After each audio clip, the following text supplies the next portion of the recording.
Con Samuele Muglia al termine del derby vittorioso ma sudato veramente oltre misura fino a 5 secondi dalla fine.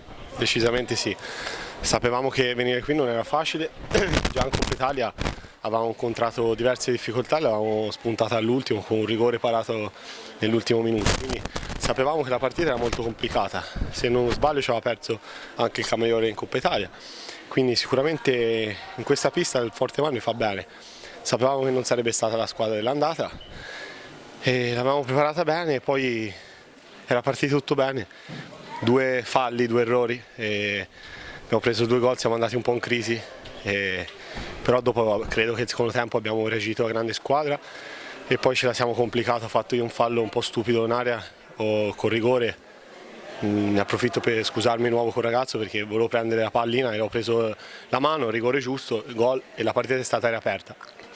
E dopo poi 5 contro 4 hanno trovato quel gol lì e ci ha un po' spiazzato, però alla fine è andata bene.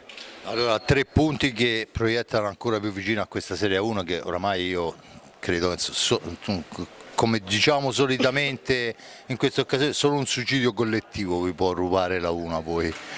Insomma, perciò sono 3 punti importanti, sudati ma importanti e già si parla insomma in prospettiva perché credo che oramai se non è chiuso il capitolo comunque insomma un bel chiodo ce l'abbiamo piantato sopra.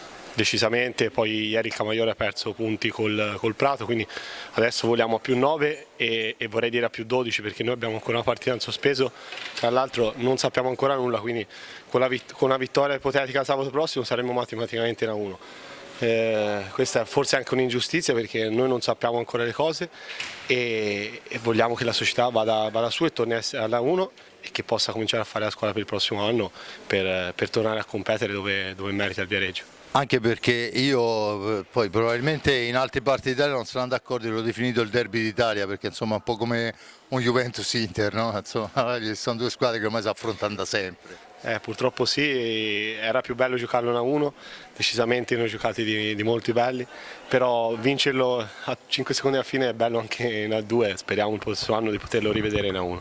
E dunque adesso i gol sono diventati 40? Aiutami te. 45, 46, insomma uno sproposito quasi quanto tutto il Forte dei Marmi, perciò grande bomber. Grazie. Ciao, alla prossima.